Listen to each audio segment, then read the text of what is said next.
Well, hello everyone, and welcome to Friday Night Flock Talk. I am Jack Pine of High Red Bird, and I am joined tonight by Mr. Daniel Sigmund. Danny, how are you doing? Very good. Thank you, Jack.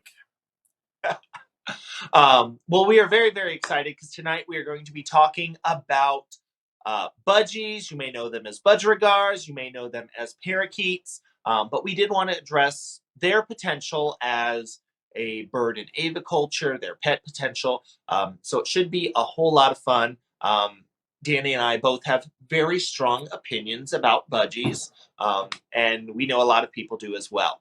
Now, first things first, I do need to address, you may have noticed, we do not have Robin Sullivan of the Leather Elves with us tonight. Unfortunately, she just lost her father, so she is taking a little bit of time away to deal with all of that. She did have a very close relationship with her father. Her father was actually the founder of the Leather Elves. So for her, it can be a very complicated issue. There's a lot of emotion there because even seeing things like certain parrot toys can be triggering and emotional.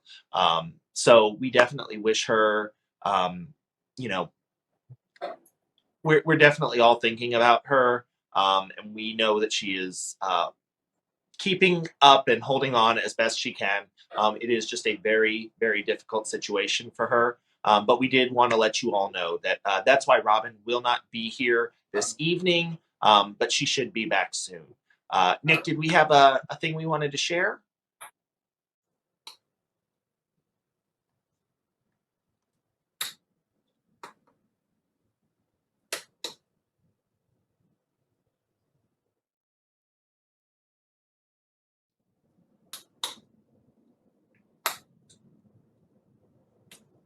Yeah, so it's definitely just a very difficult time for Robin.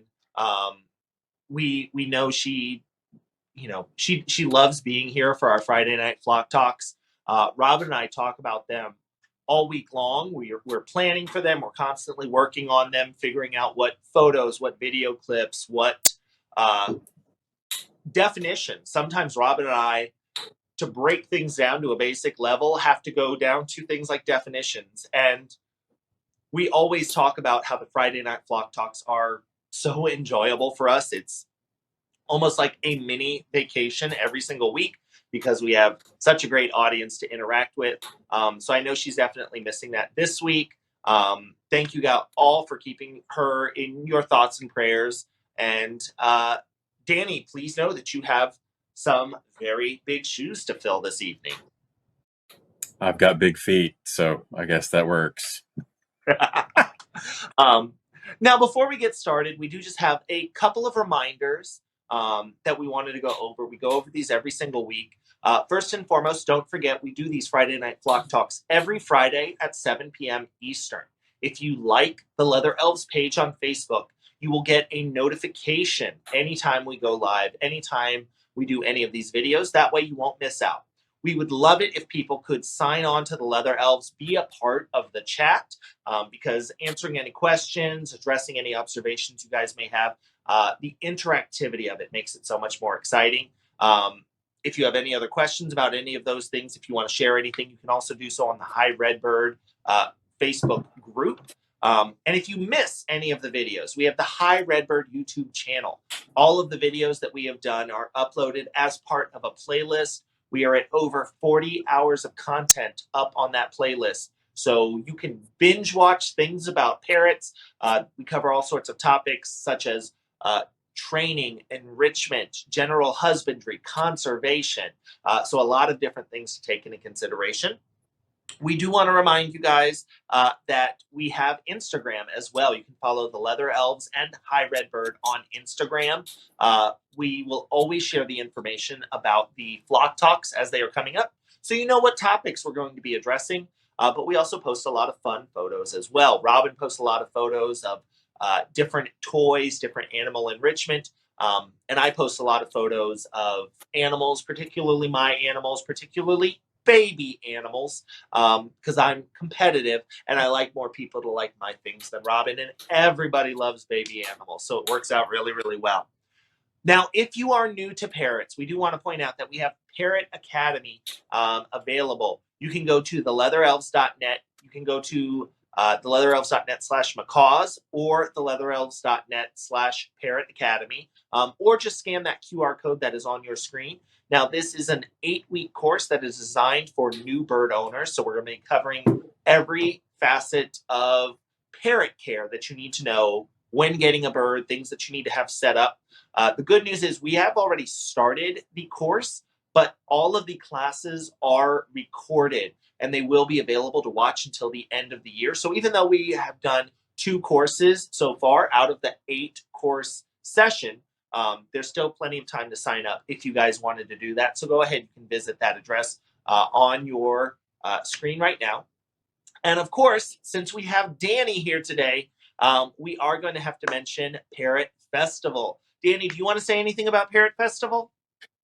Parrot Festival is an amazing gathering for parrot lovers. I went for the first time in 2008, and I have never missed a single one since. It's fantastic. Lots of friends, everybody who knows birds, and people from all over the world actually come to speak, and they come back because they have such a good time. I know so many people that are lifelong friends from Parrot Festival. So it's an amazing experience. And as far as the value of what you get for what you pay, I think it's pretty incredible because there are 10, 11 speakers over the course of the weekend, and all kinds of visiting, and it's wonderful. So if you've never been, you're missing something. It really is, as it says on the bottom there, the most joyful gathering of parrot enthusiasts in the world. It really is. Yeah, so if you guys want to know more about Parrot Festival, you can visit www.parrotfestival.org. The next Parrot Festival is scheduled to happen January 28th through the 30th in 2022. So you can go ahead, you can register online. Like Danny is saying, we have a variety of speakers. It does pride itself on being an educational conference. We also have vendors from all over the country with parrot toys, parrot accessories, parrot fashion, anything that you need that needs to have parrots on it. Things like hats, t-shirts, scarves, phone cases. You should be able to find that at Parrot Festival. So we definitely encourage you guys to check that out. And we got to go ahead and just jump right into budgies, budgerigars, parakeets. Yay. Well, okay. Well, that's a little bit of a disclaimer, I guess. Danny, how do you feel about budgies? I think they are the best thing since sliced bread. I just absolutely adore them, and I think they are so overlooked. And I speak from experience because when I started with parrots, I didn't start with budgies because I thought, but oh my gosh, once I've gotten them, they are amazing. I just absolutely adore them. Well, and I think that a lot of people fall into that trap of, when you think you want to get a parrot, you want to get a big parrot. You want to get, I've almost heard it said that, no, I want to get a real parrot. And budgies, because of their size, they are a very small, one of the smallest species of parrot you're going to be able to get. And I agree. I think they're incredible. Diane agrees with you as well, Danny. Apparently, her license plate is Budgie. Oh, that's awesome. No, I think I mean, budgies yeah, I was like, even Go ahead. the scientific name, Melocidicus undulatus. Melocidicus means sweetly singing parrot. Means singing parrot. So I mean, they're just, even its name is just adorable. And then undulatus, of course, is for the wavy pattern, across their heads. But yeah. So anyway. So, if anyone is not familiar with budgies, budgerigars, parakeets, and I'm going to address them that way because they are called all of those things. So like I said, they are going to be one of the smallest species of parrot available in aviculture. Now, these guys are going to be found in the drier grasslands into deserts of Australia. So they are going to be found in a couple of different climates, and they are going to be found through most of Australia. They actually have an incredible range. It can be a little bit difficult to think of it that way because if we think of Australia on a map, the way the map works out, Australia doesn't look that big, but it actually is a huge country, and these guys can be found across most of it. So yeah, there you can see we've got a range map right there. So I mean that's a pretty considerable range for budgies, and I love how many people are commenting that their first bird was a budgie. Oh, yeah. I think a lot of people can get started with budgies because I feel like compared to other parrot species, they are typically found in a variety of places. You can find them in pet stores, but I've seen budgies in places like feed stores. They seem to be really, really common. And for me, one of the things that I really want to drive home, while I think a budgie is a great parrot to start with, I want to point out that I hate the term starter parrot because I don't like thinking of a parrot as this is the one that will forgive any of your mistakes. Because budgies have a great personality.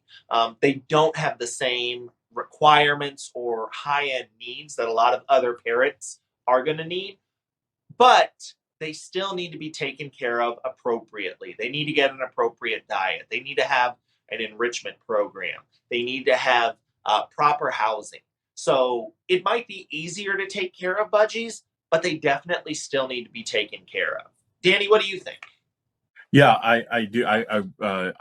They absolutely do need to be taken care of. I hate the logic that you hear sometimes of, well, I'm not going to take it to the, I'm not going to spend, $100 on a vet visit because it's a $15 bird. Although I was just in one of the major market pet stores recently, and they're $40 now, which seems crazy to me.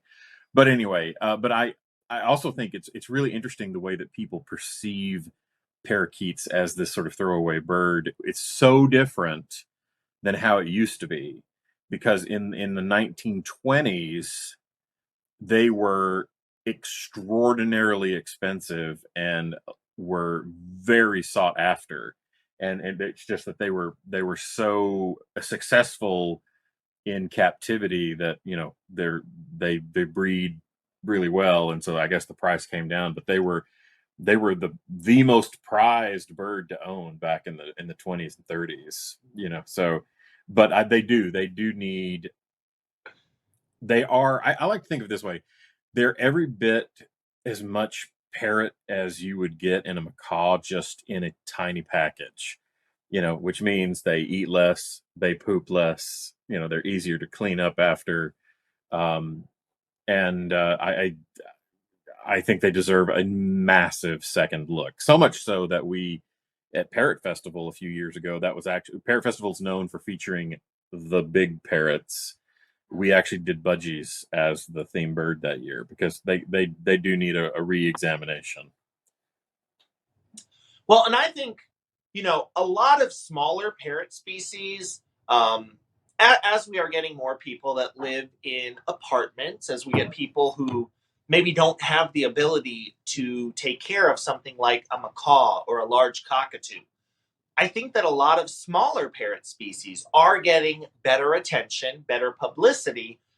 Conures, green cheek conures are everywhere. They come in so many different color varieties. They have a great personality. I feel like cockatiels are doing really, really well. But I feel like for a lot of people, budgies aren't getting that same recognition. I think they're still seen as something that's discredited.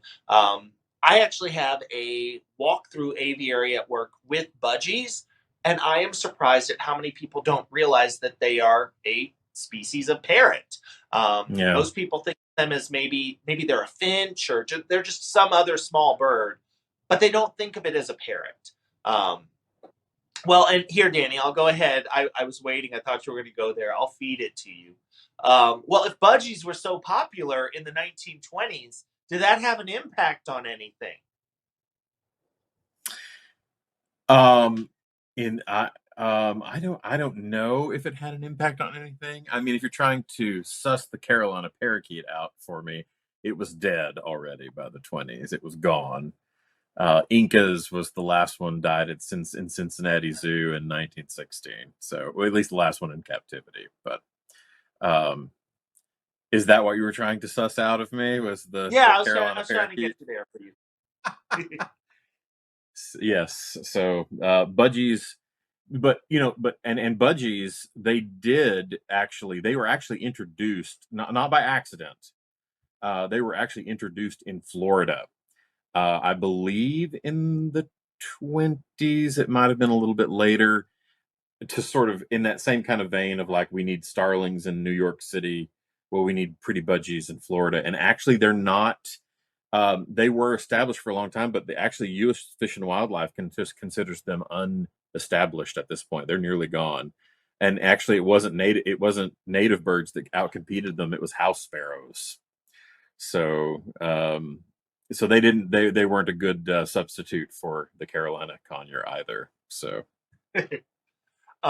Well, so I mean, budgies are just a great bird, and there are so many things to take into consideration with them. I tried, Eva. I tried. Um, Now, one of the things that I like to point out, because this is something that definitely catches people off guard, um, in that vein of them being thought of as almost a disposable parrot, a starter parrot, most people are surprised to realize that budgies have a much longer lifespan than they are accustomed to thinking. Um, Budgies can easily live to be, 20 plus years old. I Yeah. have seen budgies that are 20 plus years old. I don't know if Nick has it ready, but I actually took a video of my two parakeets, and one of them in there, Dumpy, is 11 years old, approximately at least 11 years old. I think that's upside down, but you get the idea. Anyway, yeah, they're anti-gravity parakeets. But so both of these parakeets, I'll just say this, are actually found parakeets. They flew actually. So Dumpy, this is a fantastic story. Only Jorge's my husband. He was driving to work down our street towards the main road and saw a parakeet trying to jump onto a dumpster, but he couldn't do it. It was so cold outside that he was kind of shutting down. And so Jorge, grabbed him up in a blanket and brought him home. And so that's Dumpy, who is on the left on your screen. And we took him home, and he's been with us. We took him to the vet, of course, to make sure he was okay. And the vet was like, "This parakeet is at least 9 years old." And the vet said, if you can get them past this age and they haven't had some kind of liver problem or something, they can go easy 15, 20 years. So a lot of times with parakeets, there are some congenital diseases that might get them early on, but if they get past those, they're good to go. So. Well, and you do hit on a good point, and we are going to be covering that as we go on through tonight. One of the important things to keep in mind for getting the most out of your budgie, for getting that lifespan, is going to be the proper care. So things like that diet, a proper diet, a balanced nutritional diet is going to be appropriate for their liver health, and things like that, regular veterinary care. They are just going to need those sorts of things. But if you're able to provide all of those, you can get a bird that is easily living 15, 20 plus years. And another thing that I'm really excited about with budgies is because I have seen a lot of different parrot species that are bred for particular color mutations because we enjoy the color mutations. And, it's this one's slightly different than that one. Not with budgies. With budgies, you are getting white, light gray, dark gray, green, yellow, blue, every color in between. I actually have one of my friends is working to breed Lavender Budgies, Yeah, which is this a one cross on the between. left. Yeah, that one is one of those, the really dark lavender color. Oh, They're very the one rare. that the one that I have, it's a light lavender. It is like a soft, Oh, like it is so pretty. And I'm going to be honest, I am not going to be an unbiased source about how wonderful budgies are. I go into my walkthrough aviary. We socialize our birds. We work with feeding our birds, and every single time I have to tell myself, okay, I can't take every single one home because I want to take every single one home. So there's actually a photo in my walkthrough aviary. There you can see the owner of the farm. She had to take a phone call. She decided she wanted to do that inside the aviary. There are, I think, 12 budgies perched on her hat. So it was a that enjoyable, that's what enjoyable. paradise looks like for me. That's paradise right there. Um, Covered in well, and then I budgies. love how Now, go ahead. Tracy points out that her birds are eating wonderfully while she's living on Red Bull and Doritos. I feel like I do the same thing. So Yeah, I think diet. I guess we're gonna come to that. So I'll wait, hold off on the diet. But we were talking about colors and mutations. It also there all of the budgies that we have seen on pictures tonight so far are uh, quote unquote. It's kind of funny that they're this, but quote unquote American parakeets. But they're closer to the wild type. Now they're not wild type because they got all the color mutations. Wild type is the yellow and green, a specific yellow and green because they're different. I don't think any of those really. I guess the one the third from sort the of near the right is top is pretty close to wild type. yeah. But they're smaller because you can get, it's amazing if you get the show budgies, the quote unquote English budgies. They are bred for show characteristics, and I mean, my lord, they look almost like a different bird, and they're some of them are about the size of a conure sometimes. I mean, they're just ginormous. Yeah. So And to yeah, go give ahead. you exact numbers on that, my budgies that I have usually range somewhere in the neighborhood of 40, 45 grams. And I've seen English budgies that top the scales at over 100 grams. Yeah. They literally look like a completely different species of parrot. And they also that comes at a cost in similar ways to like Great Danes. I love them. They're so cuddly and awesome and so big, but they have really short lifespans. The English budgies have a markedly shorter lifespan than the more wild type parakeets. But I enjoy the wild type ones. I really do. The I think of the English budgies as supermodels that like they only do one thing really well, which is be beautiful, and otherwise they're kind of doofy. I had one once that could barely even fly. So I love the wild type ones. I don't think you need to spend, and the English budgies can be really expensive too, and I don't think you Well, need to spend the money to get a great bird. and I would say of all the color varieties that are just readily available, you can probably find a color variety and a pattern that appeals to you that isn't particularly expensive. So you have a lot of options there. And when we're talking about budgie coloration, we do have to mention that budgies are going to be one of the only parrot species that are sexually dichromatic. Looking at the coloration, you can determine on a mature individual which is a male and which is a female. The male is going to have a bright blue cere, that's that fleshy part right above the beak. And on the females, you're going to be looking at something from a pinkish to a beige to a brown. So, there's The a little bit of variation there, the but you can definitely tell the difference between the males and the the two on females the right right there. Sure. the two on the right kind of are there. You can, they're probably male and female. There's the really brown seer, and then I don't. The other one might be young, but it could be a male. So Yeah, and if they are young, it usually ends up being somewhere in between until they hit sexually maturity, until they hit sexual maturity, which is usually going to be between 6 months to a year old. You can usually start telling at that point. And right around a year old or so, what I've noticed is that's when the white ring around the eye becomes a lot more pronounced. So if you have a budgie, if you can't quite tell gender based on the coloration, check and see how pronounced that white ring is. If the eyes still look really, really dark, the chances are good that it's still just a very young individual. So it's not old enough for you to definitively tell for sure.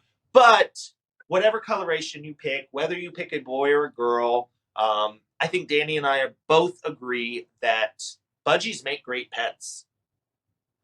I don't think they make great pets. I think they make among the best pets. I really do. Yeah, they are absolutely incredible as a pet species. So if you are willing to put in the work, if you are willing to properly care for them, they I think are going to be one of the best parrot species that you can get. If you have someone that is afraid of birds, I think budgies are a good option because there's not that much to be afraid of. They are social, they're interactive, they want to be with you. I really cannot talk about them highly enough. That is part of why we have a walk-through aviary full of budgies. We'll typically get people coming in asking us about different parrots and which ones could make good pets. And the budgies that land on people definitely have the option to make good pets. And so when our guests come in, we offer them seed cups. The birds will land directly on you for seed that they can get out of those cups. They start off with one or two, and then it quickly escalates, which can be a lot of fun. And of course, then once the birds are socialized, once they're used to being around people, you don't need food. If I walk into my aviary, I will have multiple budgies fly to me just because they are acclimated to me. They like being around me. I almost always, if I try to take a picture, have a budgie that lands on my phone. So they are, I cannot say enough about them. I think they are really great birds. But we do need to talk about a couple of things that go into just the basic husbandry of budgies. We want to make sure that they are getting taken care of.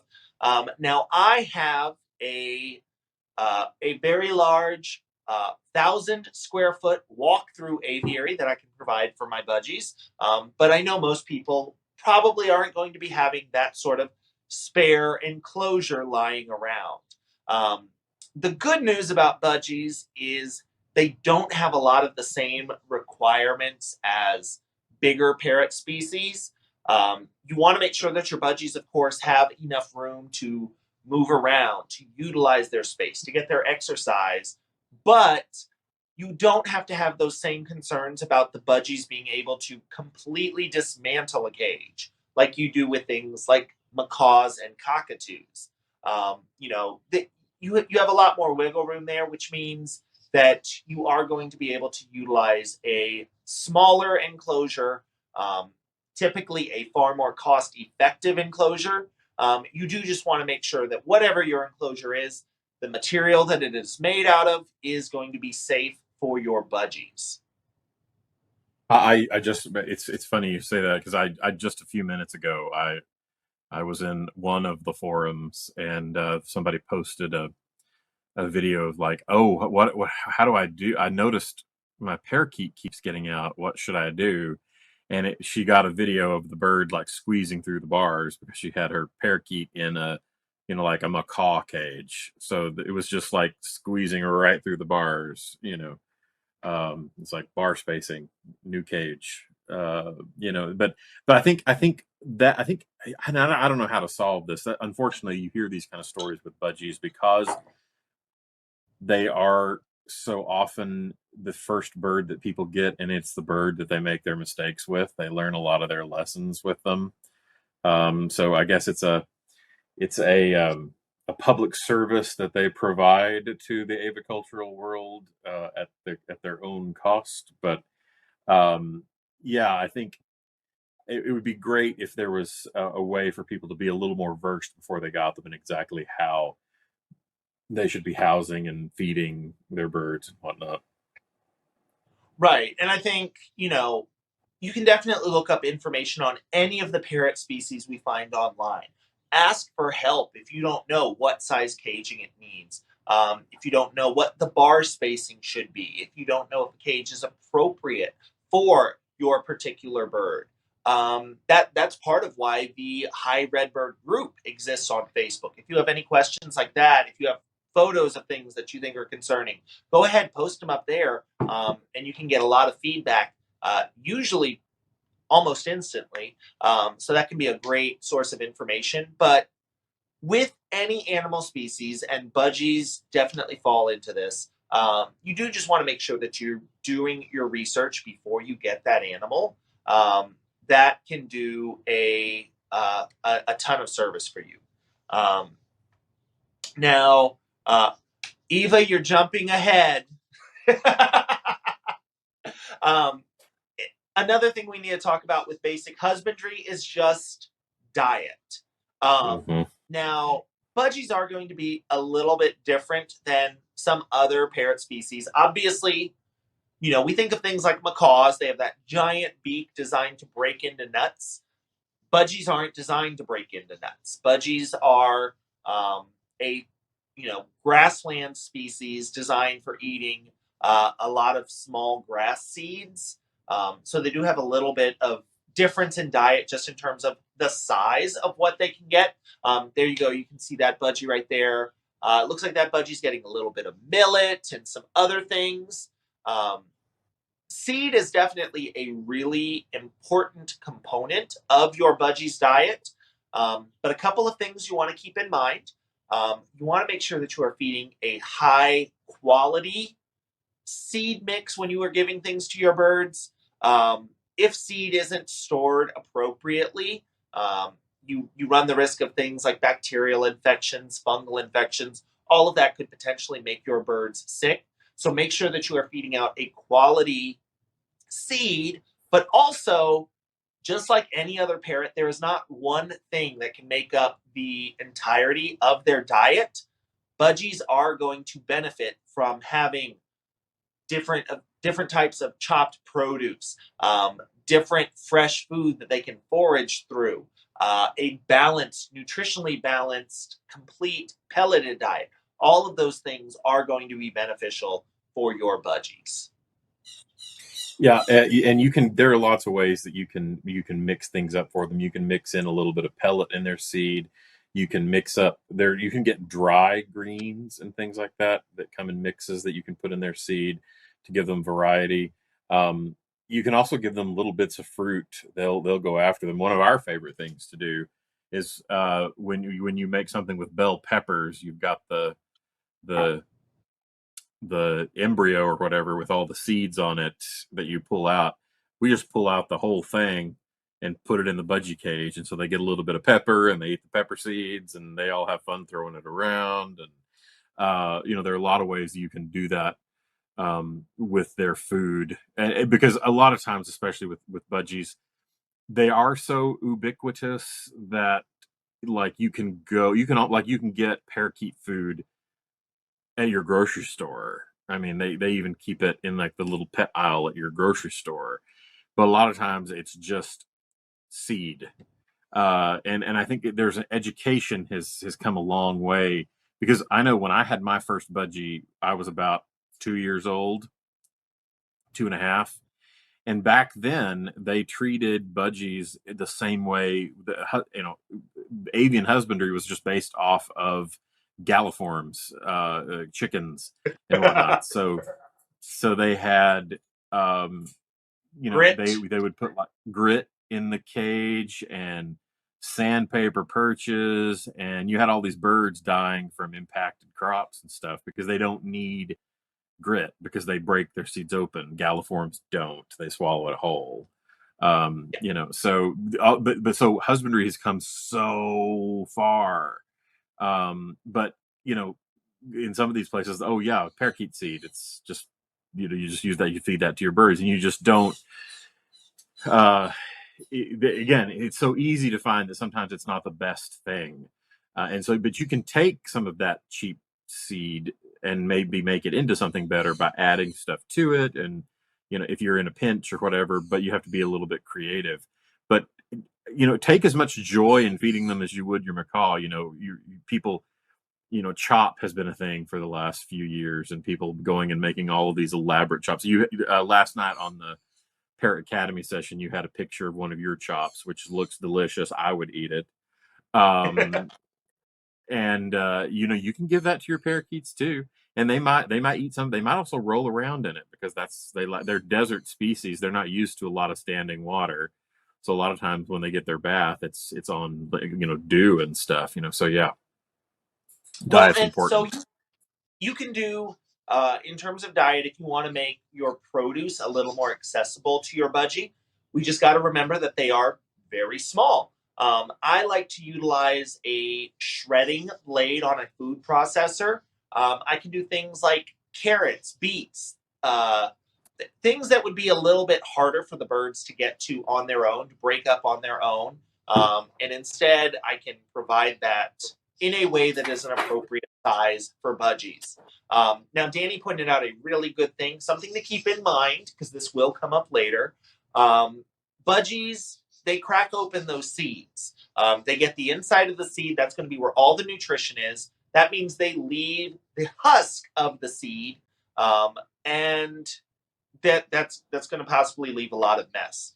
Now, Jen makes a good point that you can make your own seed mix from human grade seeds. It's a great way to up the quality of the seed, and that is so totally true. You need to pay attention to the quality of what you are feeding for your birds. A lot of times, those lower grade seeds that are sold as, well, that's going to be okay for our birds. That can be a source of fungal infections, bacterial infections. I've known birds who've come down with aspergillosis because of being around cheap sunflower seeds or cheap peanuts. So pay attention to the seeds that you are offering and make sure you're offering a good quality.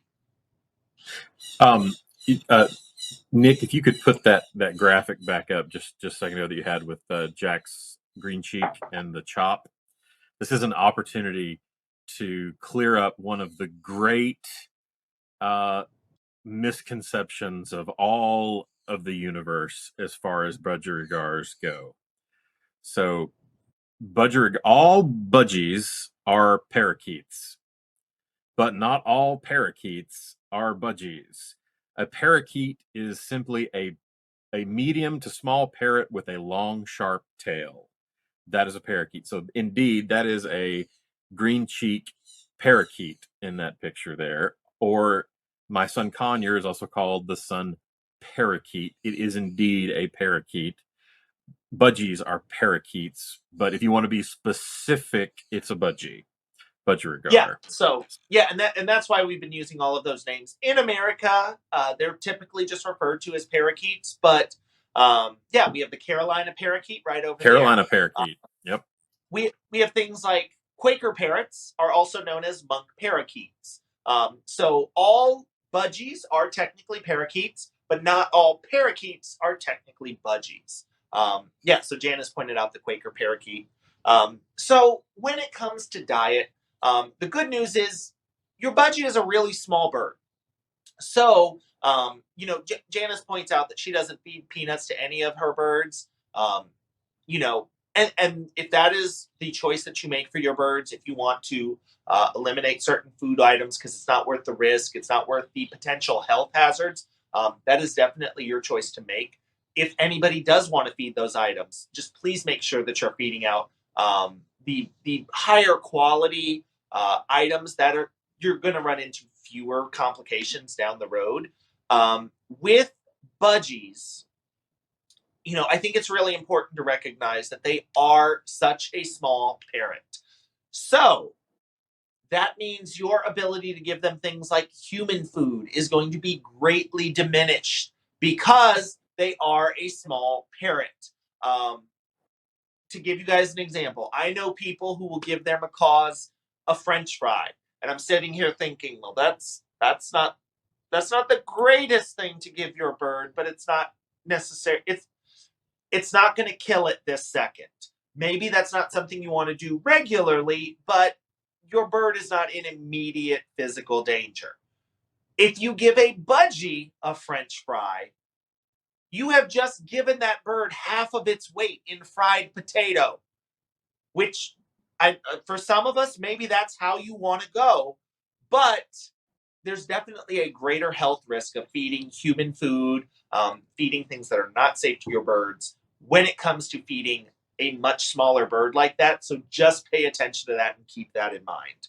To put numbers to that, here's this French fry that here we go, there we go, that one of us will eat, and I'm going to use Jack's numbers because they're better than mine. But a budgie is about 40 grams. If you tell people 35. how much I weigh, well, so I weigh something like 18,000 grams. So Jack is going to probably be somewhere around 9,000 grams. So you think about 18, this is going into 18,000 grams as opposed to 40 grams, or I guess 42 grams, I guess, is probably a healthy weight for a parakeet in there ish. Yeah, so with all parrots, we always have to talk about the weight of the parrot. There is a range. There are some parrots of a particular species that are a little bit smaller, that are a little bit bigger. If you have a budgie that lives in your house and is primarily kept in a cage, it's not going to have the same muscle. Even if it's coming out of its cage regularly, flying from one piece of furniture to another, that bird isn't going to have the same muscle tone as a bird that is living in, say, an outdoor aviary.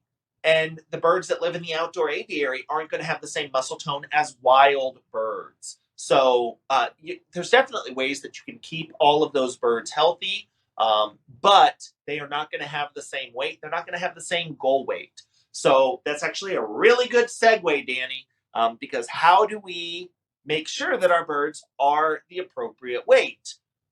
Vet care. Vet care, vet care, vet care. Please, please, please, if you have budgies, they need veterinary care. I have seen far too many people who, as Danny was mentioning earlier, will say, I don't want to spend $100 to, I don't like you, Jen, and also that number isn't right, but I'm not going to correct you in either direction. I missed a zero. 180,000 grams is what I weigh. So yeah, you're more like 90. So, thank you, Jen. Yeah, butterflies. Yeah, thank you, Nick. Anyways, what were we talking about? Vet care. I have seen far too many people who will get their budgie and say, I don't want to spend $100 on a vet visit on a $15 bird. And I think it's really, really important to recognize that the value of your bird is not the price tag you paid when you got it. A budgie is an incredible bird. It is what you are signing up to get as a pet in your home. You are signing up to take care of it, and vet care is an important component of that. So if it helps you guys, I don't want to spend $100 on a $15 parakeet, a $20 parakeet. Think of it as, I'm going to spend $100 on a vet bill for this animal companion that I could have for the next 20 years. Because if you think of it in terms of the interactivity, the socialization, the sheer enjoyment you are going to get from an animal for 15 to 20 years, it definitely makes a difference. But please, your budgies do need regular veterinary care. When you first get your budgie, any new bird that you get should get a well bird visit from your veterinarian. You should formulate a plan with your veterinarian on how often they are going to need to be seen, what veterinary care you're going to be doing at home. Things like getting regular weights on your bird is a really, really important point of providing for their overall care. And yeah, as Karen points out, if you value pets by the criteria of how much they cost when you get them, you know, budgies they're so incredible. Parrots that we get, if you get an animal, if you take it home, if you take it to be your pet, as far as I am concerned, you are agreeing to take that bird for whatever medical care it needs to provide the proper care for it. Hilla Neiman, who is a aviculturist, a parrot behavioral consultant based out of Germany, she has described this the best as far as I am concerned. You brought this bird home. The bird did not show up, knock on your door with a little suitcase, and come in on its own. You brought it there. So it's up to you to provide that care for your bird. Yeah, I think budgies, I think they suffer a little bit also because a lot of the other small animals that we keep, like rats and things like this, rats have actually very short lifespans.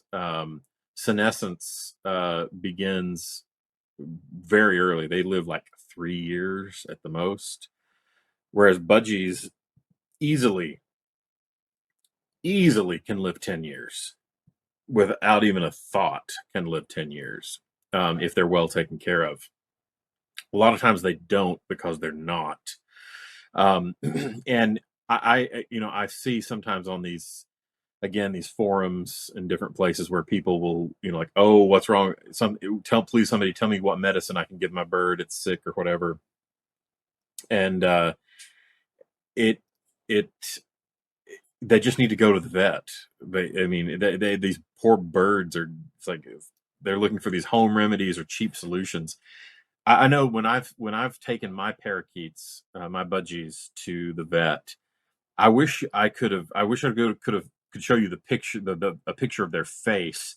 They are actually so grateful that you brought the budgie in. They are just as compassionate and just as interested in the health of that bird as they are my macaw. But you can tell they don't see parakeets very often, and that bothers them. So. Right. I mean, especially considering how many there are, how commonly available they are. And yeah, if you were watching this, if you were hoping that we would give you the medical information for providing, medications and things for your birds, we'll tell you the same things we've told you before. I am not a veterinarian. Robin is not a veterinarian. Danny is not a veterinarian. If you need medical assistance for your birds, you can go ahead and take a look at your veterinarians in your area. Now, Janice says finding an avian vet can prove to be a little bit of a problem. Now, there are a couple of options there. There are going to be some vets that focus on cats and dogs that are willing to work on a variety of different species. They might be willing to work on parrots. What I would encourage people is to pay attention to your best judgment in that situation. If you feel like that can effectively work on your birds, if they are, willing to do the research for a species they are not typically working with, if they are willing to take your input, that's going to be really, really important in finding a vet that you can work with. I think a lot of people don't necessarily have as good of a relationship with their veterinarian as I feel they should. You should feel comfortable addressing issues with your vet, asking them questions, bringing things to their attention, because while our vets know the anatomy and the overall well-being of our birds as a species, as a bird owner, you know the individual idiosyncrasies of your bird better than anyone else. And there are also vets that may not be board certified that would be willing and able to consult out with a board certified avian veterinarian if a bird is presenting with things they don't understand. So, having that kind of relationship with your vet so that you can help them suss that out is a good idea, because again, avian certified vets are actually incredibly scarce. I said last night at the Parrot University, In Texas, I believe at one time a few years ago, there may be more now, but I believe at the time there were only 7 board certified avian veterinarians in the entire state of Texas. So, they can't, if you're in the wildwood, it might be hard to get one, but they can consult with others. So, veterinary care, your birds do just need veterinary care, budgies included. So make sure that you talk to your veterinarian, have a plan for your veterinarian, for your veterinary care for that bird, for the life of its bird, or for the life of that bird. There we go. Words are difficult. It's been a long, long day. Here, I'll try this again. Talk to your veterinarian and make sure you have a veterinary care plan for your bird that covers the lifespan of that bird. I think I did it. There we go. It really is rocket surgery, Nick. Leave me alone. I'm doing my best. Now we talked about all of these other things. Socialization to me is going to be one of the things that budgies definitely benefit from. They definitely need. They are a highly social species. In the wild, they live in very, very large flocks. In captivity, they can do well in large flocks, but even if you don't have your birds in a large flock, if you have 1 or 2 budgies, they can get that socialization from things like you. But budgies like to see what's going on. They like to know what's happening in their environment. Danny, I know you have budgies in your home. How does the socialization work for you? They're really curious, and I find myself now. I know there are people that have successfully kept single budgies, but I know we got the other budgie we have there. His name is Buddy, who is also was a volunteer who flew up to someone else's house and was taken to a sanctuary.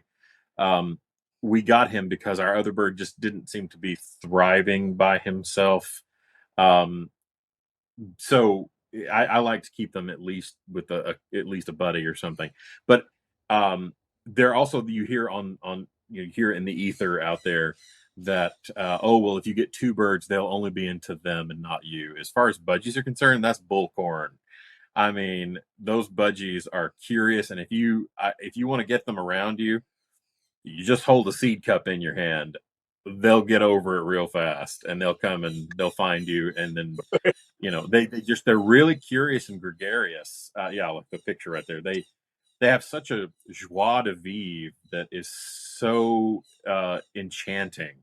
And we used to have when we had more budgies, we used to have them free flight in the house from time to time and watch them flock, and they'd come to us, and then they'd go to different places. They're just awesome. I really can't say enough about them, and they work in a small house, and they're not loud.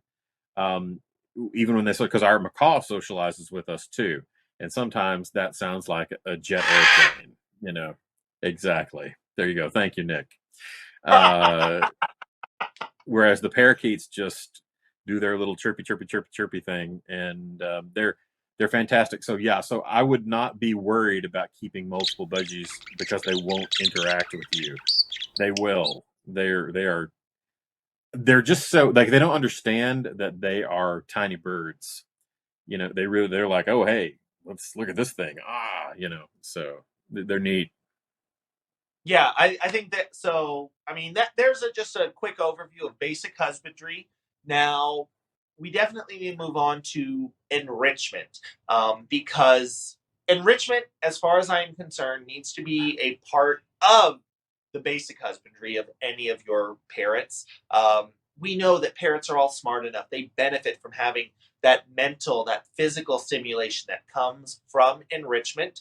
And Eva pointed this out earlier. When you are providing enrichment for budgies, you can usually get the most bang for your buck. It can be a little bit easier and cheaper to provide for budgies because, as we said earlier, that beak doesn't have the same destructive potential. Now, when you are providing enrichment for your budgies, you do still need to make sure that it is materials that are safe for your budgies to get. So we're obviously not going to want to use inappropriate metals on things like bells. We want to make sure that we're not providing them things that could be ingested and could be a potential hazard. We want to make sure that we're looking out for anything that could be an entrapment hazard. So some of those smaller plastic pieces, those chain link pieces, if they are starting to come apart, can be an issue. Some birds can have issues with different sized quick links, so pay attention to things like that. For budgies, one of the things that I would be most concerned about is those rope perches, the small threads that start to fray from rope perches. Um, it would budgies are little. While a larger parrot could get a foot wrapped up in that, a budgie could get an entire budgie wrapped up in that. So definitely pay attention to the items that you are providing. But the good news with enrichment is you do have so many different options. Danny, are there any favorites that your birds enjoy? Well, one of them is food, because we're talking about making supplements to their food and stuff, but you don't and keeping things small, but you put a piece of broccoli and a couple of pieces of chopped up apple on a skewer, and that's a big old chunk of food that they can nibble at and knock around. The other thing, enrichment wise, also, well, you can see in my cage I've got all kinds of things in there that they can that they can destroy and pick at, and they pick at, like playing cards and things like that, stuff they love to do, little tiny destructive things. But perching can also be like, we see, all like in this cage there's a couple of small perches, but they perch on all different kinds of things, like that the video that Nick just took away with, on the little branch there. People think, oh, little branch, little parakeet, but also big branch, little parakeet. They can sit on a big one too. They can sit on a rock. They can sit on all kinds of things. Perching can be enrichment as well. I think one of the things with parakeets that I get a little bit concerned about is because they have been pets for so long. The industry, there are some very common parakeet toys that you get at like the grocery store that some of them I wouldn't necessarily want to keep around my bird. You really want to watch, is it a good quality toy?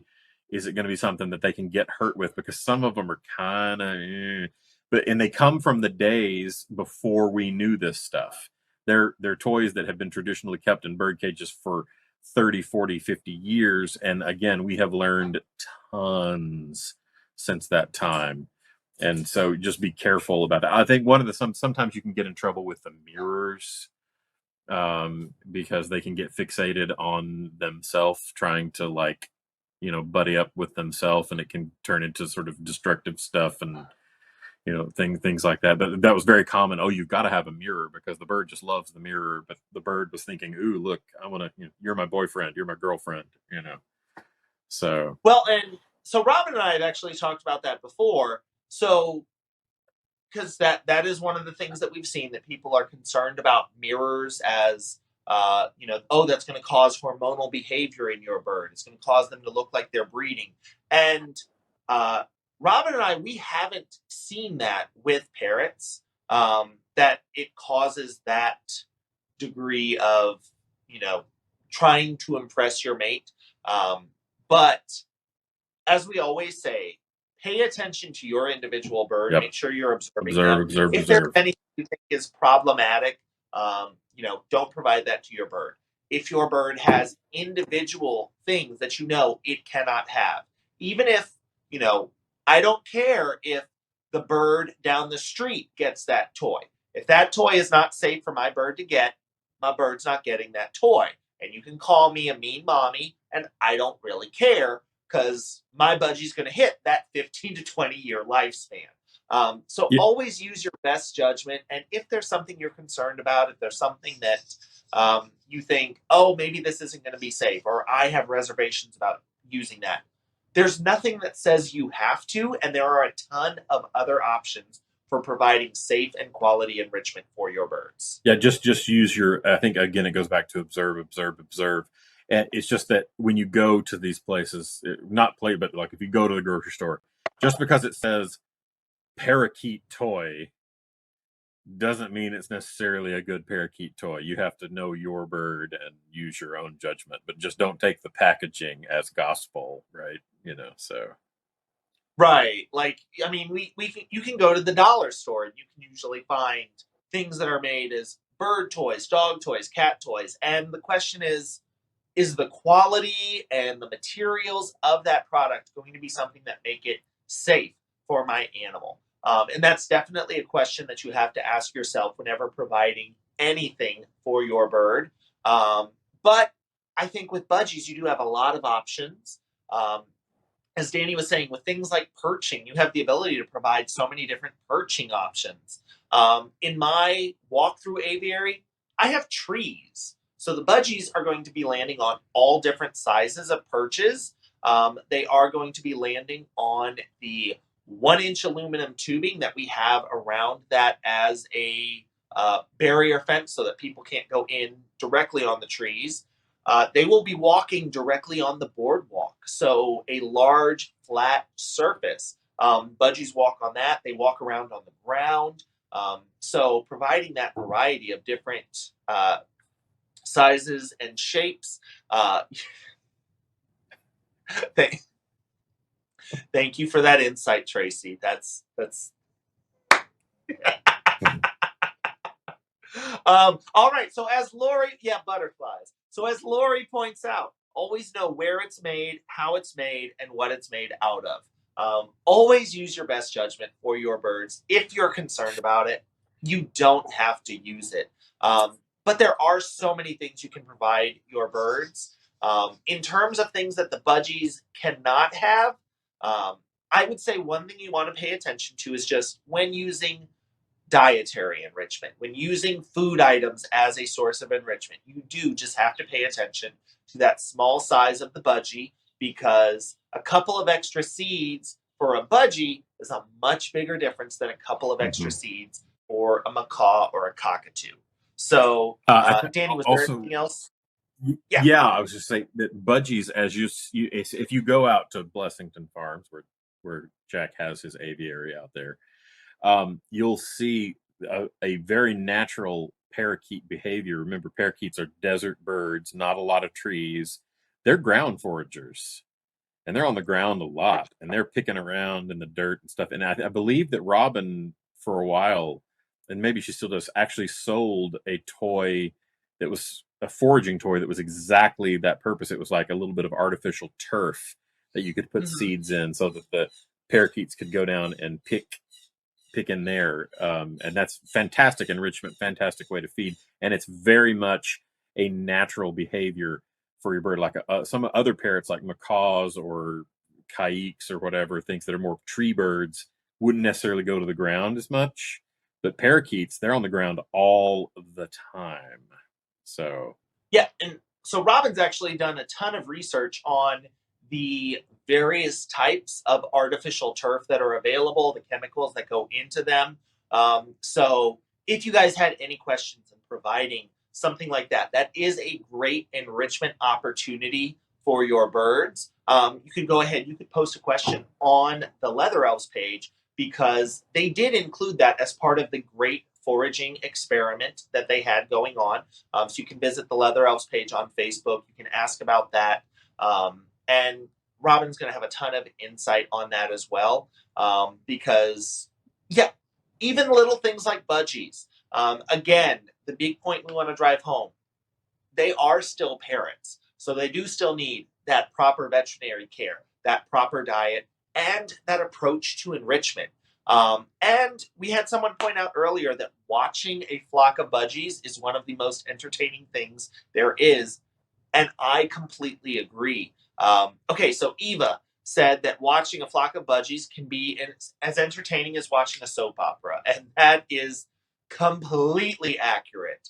They have a ton of things that they do, ways that they interact, because that is how they are designed. So yes, as Karen points out, know your bird's natural history. Knowing the history of your individual bird, where it came from, how it was kept, that's going to be really good information. But knowing where your bird comes from in the wild and what it eats in the wild and where it spends most of its time in the wild, that is going to help you provide tailor-made enrichment, tailor-made dietary options, just help you optimize the care of your bird. So I think that's all really, really important. The Nature on PBS about probably 10 or 12 years ago had a fantastic documentary called The Parrots of Oz. And it was Australian parrots, and they had a bunch of talk and activity about budgerigar. So you can see natural huge flocks of budgies and things on that. So if you look it up on PBS in the PBS app or whatever, I'm sure you can find it. Parrots in the Land of Oz, I think was the title of the show. And you'll see budgies in their natural resplendentness. Now, one of the last points we wanted to talk about is the training potential of budgies, because a lot of people say, the point of getting a parrot is I want to get a bird that can talk, which first and foremost, I'm going to say that should not be the reason why you're getting a parrot, because not all parrots talk. Not all parrots want to talk. Not all parrots are going to talk. I like to attribute that to, if you were going to get a person and you wanted to make sure you got a person that could sing, if you got me, you would be highly, highly disappointed, because I do not sing. Sometimes I do, but it is not good. My owner would have good headphones and they would say, he's just contact calling, it's fine. And then I would probably get rehomed 3 or 4 times because I don't sing. The same is true for birds. Getting a bird that talks should not be the top of your list of priorities, because whether or not a bird talks, it's still going to have that same intellect, that same socialization, that same magic that sets birds apart from so many other animals that you have the potential to get as a pet. But budgies actually do have a really good potential to talk. Yeah, a lot, really, a bunch. They talk a lot. Yeah.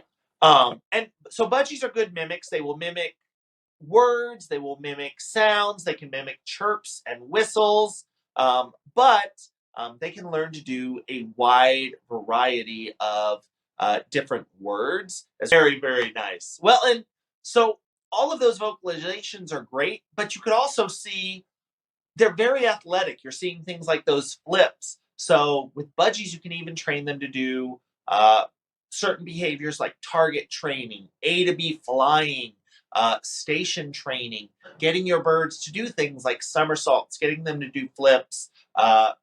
Robin is here tonight, so I can say it. I have seen budgies that know how to skateboard, which Robin vehemently hates the idea of parents using bicycles or roller skates or skateboards, because that is not a natural behavior for them, and that is definitely true. I don't know where they would find tiny bicycles and tiny roller skates in the wild, and they definitely wouldn't be able to find things like tiny helmets, or tiny knee pads, which they would have to wear if they're doing all those things, because we want to make sure they're being safe. So they wouldn't have access to all of those. Yeah, I just went on a complete tangent. Leave me alone, Danny.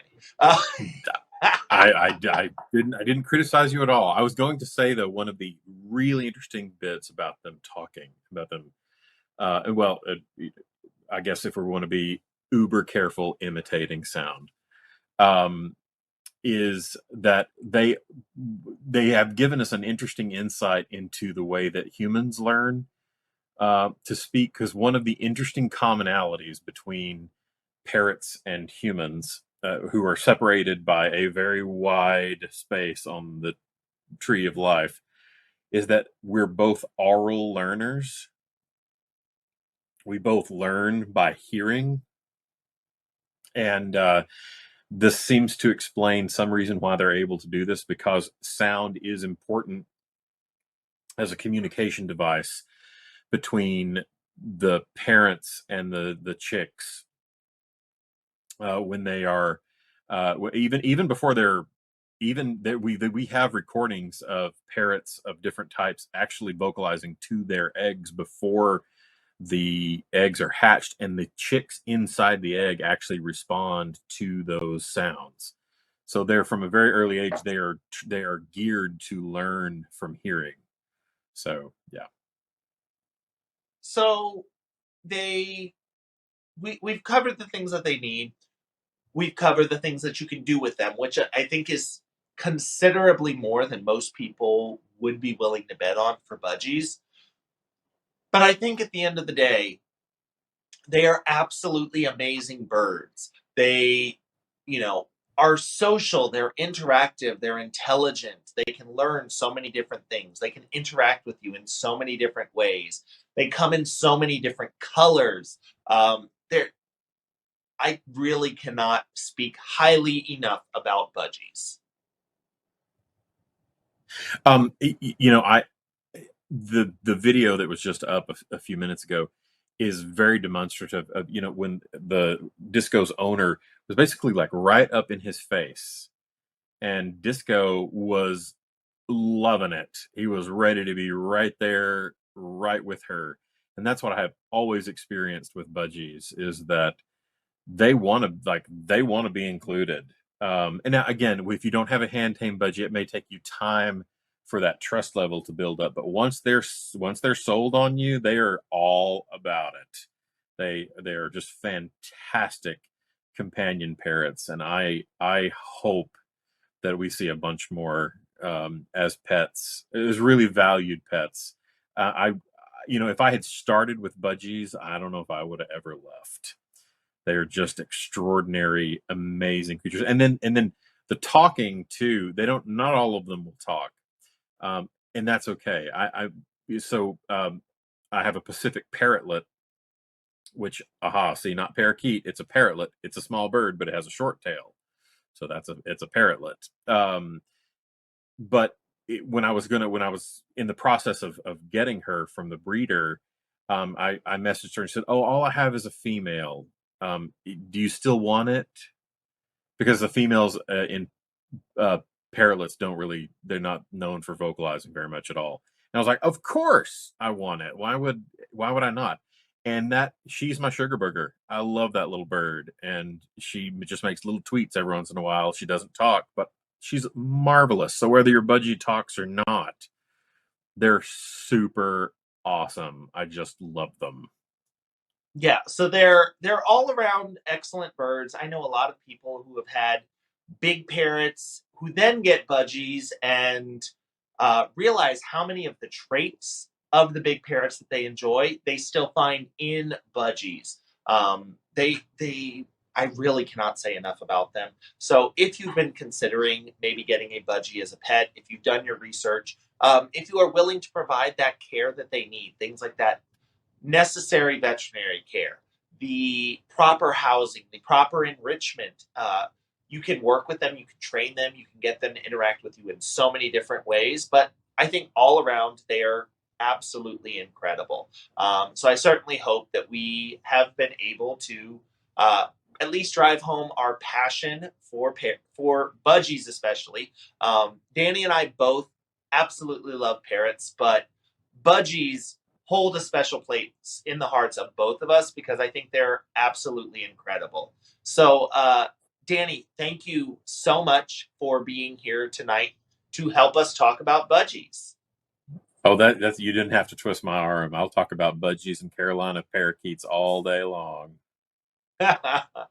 Now, if you guys would like to rewatch any of the videos that we have done as part of our Friday Night Flock Talk series, you can always watch them on the High Redbird YouTube channel. That is, there's going to be a playlist with all of those videos that we have done, made easy for you guys to watch. And of course, don't forget that we are always here at 7 p.m. Eastern on Fridays for our Friday Night Flock Talks. which are going to be hosted by High Redbird and the Leather Elves. So, Danny, thank you so much for joining us, for filling in for Robin this evening. We do have to say a special thank you to our man behind the curtain. We have Nick, who does all of the technical wizardry. He makes everything look so great. Nick, thank you so much. And for everyone who has watched this, we do want to thank you for joining us, and we hope to see you guys next week.